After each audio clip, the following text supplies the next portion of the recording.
আসসালামু আলাইকুম দর্শক। সংকট ঘনীভূত ইউনূসকে ঘিরে একটি চক্র, এই সংবাদ প্রকাশ করেছে মানব জমিন পত্রিকা। এই সংবাদের উপর একটা ছোট্ট বিশ্লেষণ আছে।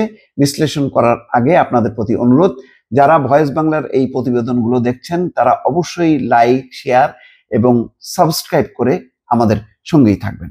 আসুন আমরা দেখি যে মানব জমিন পত্রিকায় কি বলেছে এবং তার বাইরে কিছু বিশ্লেষণ দর্শক করতে চাই।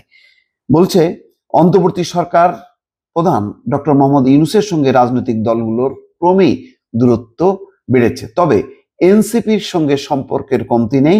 দায়িত্বশীল সূত্রগুলো বলছে, গত 4 দিন একটানা চেষ্টা করেও প্রধান উপদেষ্টার সঙ্গে বিএনপি সাক্ষাৎ পেতে ব্যর্থ হয়েছে। গতকালকের কথাও দর্শক জানি, জরুরি সংবাদ সম্মেলনের আগেও বিএনপির পক্ষ থেকে চেষ্টা করা হয়েছে প্রধান উপদেষ্টার সাক্ষাৎ পাওয়ার জন্য, কিন্তু প্রধান উপদেষ্টার দপ্তর কোনো সাড়া দেয়নি। জামাতে ইসলামীর তরফেও বারবার সর্বদলীয় বৈঠকের আহ্বান করা হয়েছে, তাগিদ দেওয়া হয়েছে, কিন্তু কোনো অনুরোধেই তিনি সাড়া দেননি। ওইদিকে বিএনপি এবং জামাতের মধ্যে দূরত্ব কমছে। ইতিমধ্যে 2 দফা বৈঠকের খবর রয়েছে। 26 ফেব্রুয়ারির মধ্যে নির্বাচন অনুষ্ঠানের ব্যাপারে 2 দলের মধ্যে কথাবার্তাও হয়েছে। নির্ভরযোগ্য সূত্র বলছে, প্রফেসর ইউনূসকে ঘিরে রেখেছে একটি অশুভ চক্র। এই চক্রে রয়েছে 7 জন, ভেতরে 4, বাইরে 3।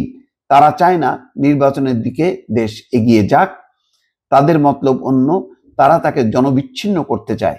আর এই সংকট উত্তরণে কোনো উদ্যোগ নেই, বরং উল্লেখিত চক্রটি নানা খেলায় মত্ত রয়েছে।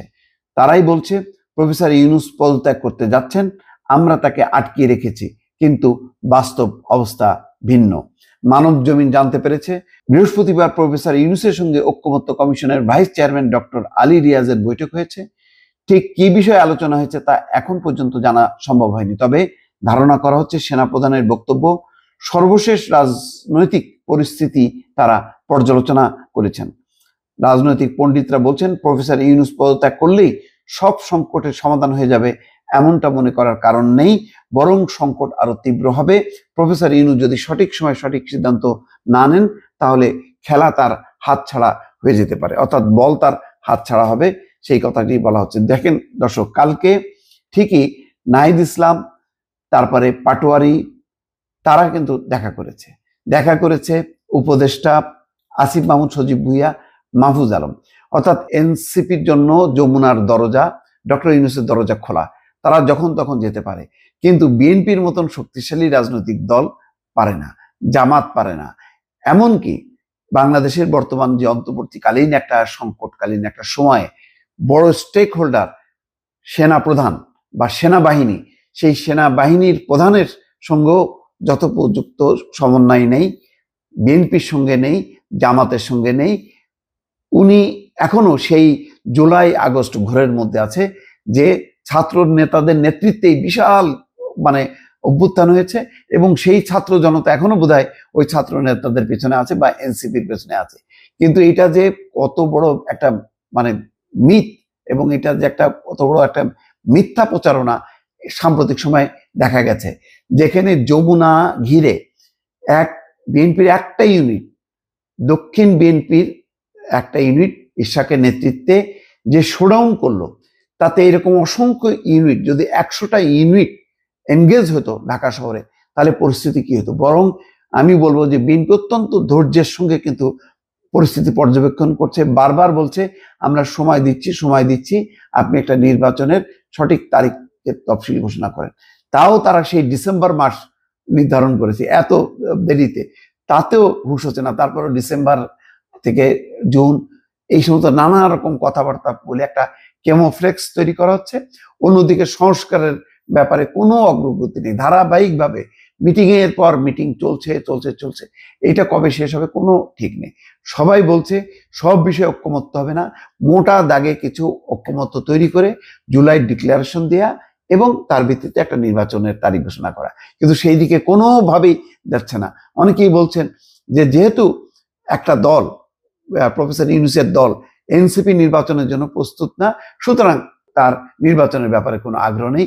উপদেষ্টাদের অনেকেই মনে করছেন যে আমরা সব ম্যান্ডেট পেয়ে গেছি, গণ অভ্যুত্থানের মধ্য দিয়ে সব ম্যান্ডেট পেয়ে গেছি, সুতরাং 5 বছর থাকলেও যেন কোনো সমস্যা নেই। এমন একটা অবস্থার মধ্য দিয়ে চলছে, এবং সরকারের ভেতরে আর একটা সরকার, তারা নিয়ন্ত্রণ করছে ডক্টর মোহাম্মদ ইউনূসকে, এবং বাইরে হচ্ছে এনসিপি। এমন ভাবে ওনার কাছে একটা উপস্থাপন করা হয়েছে যে এনসিপি একটা বিশাল ব্যাপার, অথচ রাজধানীতেই তার অবস্থান একদম ক্ষুদ্র। রাজধানীর বাইরে কোথাও কোনো অস্তিত্ব নেই, কোথাও কোনো অস্তিত্ব নেই।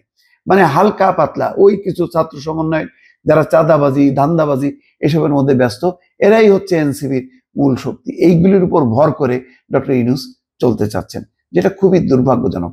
তার উচিত ছিল বড় স্টেক হোল্ডারদের সাথে, বিএনপি, জামাত, সেনাপ্রধান, বড় বড় প্রতিষ্ঠানকে সাথে নিয়ে চলা।